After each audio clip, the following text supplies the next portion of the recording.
Hello friends, എല്ലാവർക്കും സുഖമല്ലേ? നമ്മുടെ കുട്ടപ്പായി പുതിയ റൂം എടുത്തു, കൂടെ ഈ തെക്കനും കൂടി. എന്തോ ആ പഴയ റൂം അത്ര സുഖമില്ല കേട്ടോ, സൗകര്യങ്ങളൊന്നും അത്ര പോരാ. അതുകൊണ്ടാവും അവൻ പുതിയ റൂം എടുത്തത്. അതെന്തായാലും നന്നായി. ദേ കുട്ടപ്പായി അകത്ത് ഫ്രഷ് ആയിക്കൊണ്ടിരിക്കുക. അവനൊന്ന് ഇറങ്ങിയിട്ട് വേണം എനിക്കൊന്ന് കയറി ഫ്രഷ് ആവാൻ. അപ്പോൾ പുതിയ കാഴ്ചകളിലേക്ക് തെക്കൻ നിങ്ങളെ സ്വാഗതം ചെയ്യുകയാണ്. ബാ വീഡിയോയിലേക്ക് പോവാം.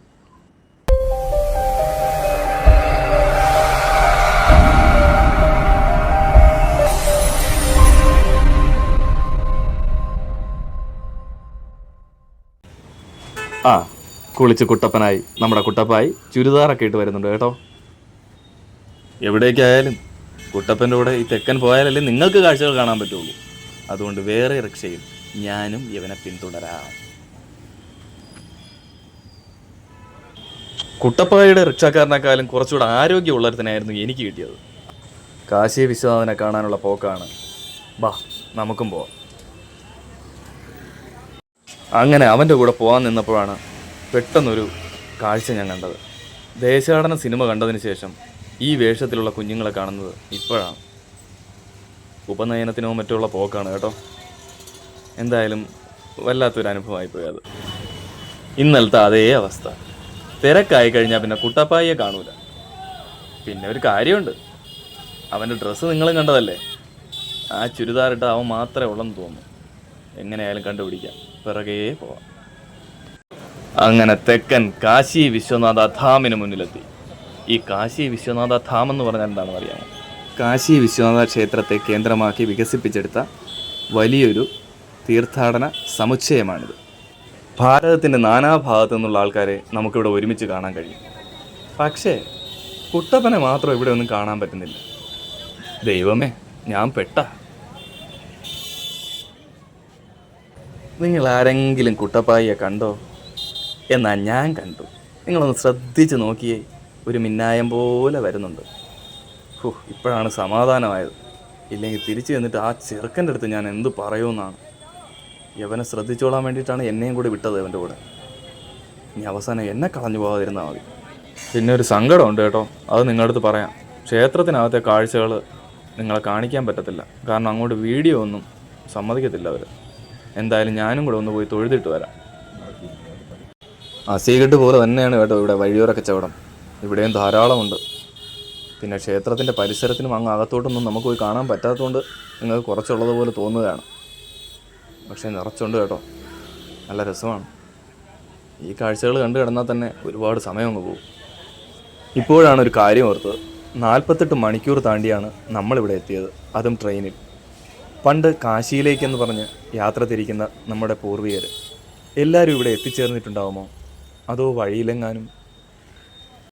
ഈ ഒരു കാഴ്ച കണ്ടോ? ഇതിവിടെ സർവ്വസാധാരണമാണ്. ഞാൻ കണ്ടപ്പോൾ നിങ്ങളെയും കൂടെ കാണിച്ചെന്നേ ഉള്ളൂ കേട്ടോ. മഹാകാല ഭൈരവ ക്ഷേത്രത്തിലോട്ടുള്ള പോക്കാണ്. ഇപ്പം തീർന്നേനെ. കാലം കാറിൽ വന്നാ സൂക്ഷിച്ചു പോടാ. ഇത് കാണുമ്പോൾ നമുക്ക് റേഷൻ കട പോലെ തോന്നും. പക്ഷേ നമുക്ക് തെറ്റി. ഇത് റേഷൻ കടയല്ല കേട്ടോ, പുകയില അരിഞ്ഞു വച്ചിരിക്കുന്നതാണ്. മൊത്തക്കച്ചവടമുണ്ട്, ചില്ലറ കച്ചവടമുണ്ട്. ഇത് ഇവിടുത്തെ സർവ്വസാധാരണമായ കാഴ്ചയാണ്. മഹാകാൽ ഭൈരവ ക്ഷേത്രത്തിലോട്ടുള്ള വഴിയാണിത്. കുട്ടപ്പായി മുമ്പേ പോയെന്ന് തോന്നുന്നു. ഞാൻ കുറച്ച് സ്പീഡ് കുറച്ചു. കാഴ്ചകളൊക്കെ കാണാൻ നല്ല രസമുണ്ട്.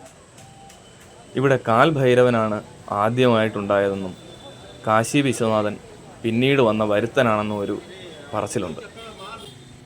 രണ്ടും മഹാദേവൻ്റെ അംശാവതാരങ്ങൾ തന്നെയാണെങ്കിലും ഇവരെ രണ്ടായിട്ട് തന്നെയാണ് അവിടെ ഉള്ളവർ കാണുന്നത്. അങ്ങനെ മഹാകാൽ ഭൈരവ ക്ഷേത്രത്തിൻ്റെ തൊട്ടടുത്തെത്തി. ആ ഒരു ചെറിയ വഴിയിലൂടെയാണ് അകത്തേക്ക് പോകേണ്ടത്. പക്ഷേ ഇവിടെയും ഒരു പ്രശ്നമുള്ളതെന്ന് പറഞ്ഞാൽ ക്യാമറ അനുവദിക്കത്തില്ല. അതുകൊണ്ട് നമുക്ക് മാക്സിമം പോകാൻ പറ്റുന്നതിൻ്റെ അത്രയും പോവാം. അത് കഴിഞ്ഞ് ഒന്ന് കയറി തൊഴുതതിന് ശേഷം തിരിച്ച് നടക്കാം. ക്യാമറ അനുവദിക്കത്തില്ല, എന്നാലും നമുക്ക് പോകാൻ പറ്റുന്നതിൻ്റെ അത്രയും ദൂരം പോവാം. മാക്സിമം കാഴ്ചകൾ നമുക്ക് കാണാമല്ലോ, അതിനു വേണ്ടിയിട്ടാണ് കേട്ടോ. ഏകദേശം നല്ല തിരക്കായി ഇവിടെയെല്ലാം. ക്ഷേത്രത്തിലേക്കുള്ള ആ കവാടത്തിൻ്റെ അടുത്തെത്തി. ആരെങ്കിലും ഒന്ന് മിക്കവാറും ഇപ്പോൾ എന്നെ തടയാൻ സാധ്യതയുണ്ട്. കാണുന്നതാണ് ക്ഷേത്രത്തിലേക്കുള്ള പ്രധാന വാതിൽ. അതുവഴിയാണ് എല്ലാവരും അകത്തേക്ക് കിടക്കുന്നത്. അതിനകത്തേക്ക് എന്തായാലും ക്യാമറ കടത്തി വിടത്തില്ല എന്ന് തോന്നുന്നു. ഇവിടെ വേറെ കുറച്ച് സംഭവങ്ങളും കാര്യങ്ങളും എല്ലാം ഉണ്ട്. പറഞ്ഞു, ഇതാ ഇവിടെ നിന്നൊരു പയ്യൻ നയ്യേ നയ്യേ എന്ന് പറയുന്നുണ്ട്. ഇനി അങ്ങോട്ട് ക്യാമറ പറ്റത്തില്ല. പയ്യൻ അങ്ങനെ പറഞ്ഞെങ്കിലും തെക്കന് കുറച്ചെങ്കിലും കാഴ്ചകൾ നിങ്ങളെ കാണിക്കാതിരിക്കാൻ പറ്റത്തില്ലല്ലോ. എന്തായാലും പോകുന്നിടത്തോളം പോട്ടെ. ഇനി ആരെങ്കിലും തടഞ്ഞു കഴിഞ്ഞാൽ തെക്കൻ ഒന്നും ചെയ്യാൻ പറ്റത്തില്ല കേട്ടോ. അതുവരെ എന്തായാലും നമുക്ക് മാക്സിമം കാഴ്ചകൾ കാണാം. വളരെ ഭക്തിസാന്ദ്രമായിട്ടുള്ള ഒരു സ്ഥലമാണിവിടെ. നമുക്ക് കാണുമ്പോൾ തന്നെ അത് മനസ്സിലാവും. അകത്തേക്ക് കയറിയപ്പോൾ ഇവിടെയും പൂജകൾ നടന്നുകൊണ്ടിരിക്കുകയാണ്. ഇവിടെയൊന്നും അധിക നേരം നിൽക്കാൻ പറ്റത്തില്ല. ക്യാമറ ഏകദേശം ഓഫ് ചെയ്യാൻ സമയമായി. കാണുന്നതാണ് മഹാകാൽ ഭൈരവനാഥ്. ഒരു ക്ഷേത്രമാണത്. ഇതിനകത്തേക്ക് എന്തായാലും അനുവദിക്കുമെന്ന് എനിക്ക് തോന്നുന്നില്ല. എന്തായാലും ഇവിടെ കാഴ്ചകൾ ഞാൻ നിർത്തുകയാണ്. നമ്മുടെ കുട്ടപ്പായ വരുന്നുണ്ട്. കാൽഭൈരവ ക്ഷേത്രത്തിൽ പോയിട്ട് തിരിച്ചു വരുന്ന വഴിയാണ്. വേറെ ഏതോ ഒരു ഉപദേവതാ ക്ഷേത്രത്തിലോട്ടാണെന്ന് തോന്നുന്നു. പുള്ളിക്കാരൻ തൊട്ട് തൊഴുതിട്ടൊക്കെ കയറി പോകുന്നുണ്ട്. എന്തായാലും നമുക്കിവിടെ നിൽക്കാം. ആള് പോയി തൊഴുതിട്ടൊക്കെ വരട്ടെ. കുട്ടപ്പായി അതിൻ്റെ അകത്ത് പോയ സമയത്തിന് ഞാൻ പതുക്കെ ഒന്ന് വെളിയിലിറങ്ങി കറങ്ങാമെന്ന് വിചാരിച്ചു.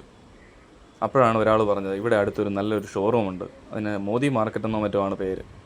ഇതിൻ്റെ അകത്ത് മുഴുവൻ മേൽത്തരം പട്ടുവസ്ത്രങ്ങളാണ്. അല്ലെങ്കിലും വാരണാസിയിലും ബനാറസ് പട്ടൊക്കെ നല്ല ഫേമസ് അല്ലേ. അങ്ങനെ അവിടുത്തെ വിശേഷങ്ങളെല്ലാം കണ്ടിട്ട് തിരിച്ച് റൂമിലേക്ക് പോകാൻ തീരുമാനിച്ചു, അസീഗഡിലേക്ക്. അപ്പോഴാണ് അവിടെ ഒരു മോസ്ക് കണ്ടത്. നമ്മുടെ നാട്ടിൻപുറത്തുള്ളതുപോലെ തന്നെ വൈകുന്നേരത്ത് അവിടെ കുറച്ച് പ്രായമായിട്ടുള്ള ആൾക്കാരെല്ലാവരും ഇരിപ്പുണ്ടായിരുന്നു. അങ്ങനെ അവരെയും കൂടി ഞാൻ ഈ വീഡിയോയിൽ അങ്ങ് ഉൾപ്പെടുത്തി. അതിനുശേഷം തിരിച്ചു വരുന്ന വഴിക്ക് ഒരു കുഞ്ഞാപ്പിയെ കണ്ടു. അച്ഛനോടും അമ്മയോടും ഒപ്പം വൈകുന്നേരം ഫുഡ് അടിക്കാൻ വേണ്ടി വന്ന വരവാണ്. എന്നെ കണ്ട് കൈയൊക്കെ എടുത്ത് കാണിക്കുന്നുണ്ട് കേട്ടോ. ഈ ഒരു മുഖത്തെ എങ്ങനെ ഞാൻ ഈ ക്യാമറയിൽ ഉൾപ്പെടുത്താതിരിക്കും. പിന്നെ അവിടെ നിന്നൊരു ഓട്ടോ എടുത്ത് കുട്ടപ്പായിരെ പിറകെ അങ്ങ് പോയി നേരെ റൂമിലേക്ക്. ഓട്ടോയിൽ നിന്നിറങ്ങി തിരിച്ച് റൂമിലേക്ക് നടക്കുന്നതിനിടയിൽ ഒരു കാഴ്ച കണ്ടു. ഒരു കുഞ്ഞ് മാത്രം ഒരു തെരുവോരത്തിരുന്ന് കരയുകയാണ്. അച്ഛനും അമ്മയെല്ലാം അടുത്തെവിടെയെങ്കിലും കാണും. പക്ഷേ മനസ്സിനെ വല്ലാതെ അങ്ങ് വിഷമിപ്പിച്ച് കേട്ടോ അത്. നമ്മളാണെങ്കിൽ ഇത്രയും തിരക്കുള്ള തെരുവിൽ കുഞ്ഞുങ്ങളെങ്ങനെ ഒറ്റയ്ക്കിരുത്തോ? സത്യത്തിൽ മനസ്സിനെ വല്ലാതെ അങ്ങ് ഹോണ്ട് ചെയ്ത് കേട്ടോ. ആ കുഞ്ഞിൻ്റെ കരച്ചിൽ മനസ്സിൽ നിന്ന് പോകുന്നുമില്ല. അങ്ങനെ ഒരിക്കൽ കൂടി അസീഗഡിൻ്റെ സായാഹ്നത്തിൻ്റെ സൗന്ദര്യം കാണാനുള്ളൊരു ഭാഗ്യം എനിക്ക് കിട്ടി. ജയ് ശ്രീറാം വിളികൾക്കും മന്ത്രോച്ചാരണങ്ങൾക്കും ഇടയിലൂടെ ഭക്തിസാന്ദ്രമായ ഈ ഒരു കാഴ്ചയും കണ്ട് നേരെ റൂമിലേക്ക് പോകുന്ന വഴിക്ക് കുട്ടപ്പായി എവിടെയെങ്കിലും കാണുമായിരിക്കും. ഇതിൻ്റെ തൊട്ടടുത്ത് തന്നെ റൂം. എവിടെ പോയാലും അങ്ങോട്ട് വന്നോളും. അതുകൊണ്ട് എനിക്ക് ടെൻഷനില്ല. വാരണാസിയുടെ വിശേഷങ്ങൾ ഇവിടെ കഴിഞ്ഞിട്ടില്ല. അപ്പോൾ അടുത്ത വാരണാസി വിശേഷങ്ങളുമായി നെക്സ്റ്റ് വീഡിയോയിൽ കാണാം. ബൈ.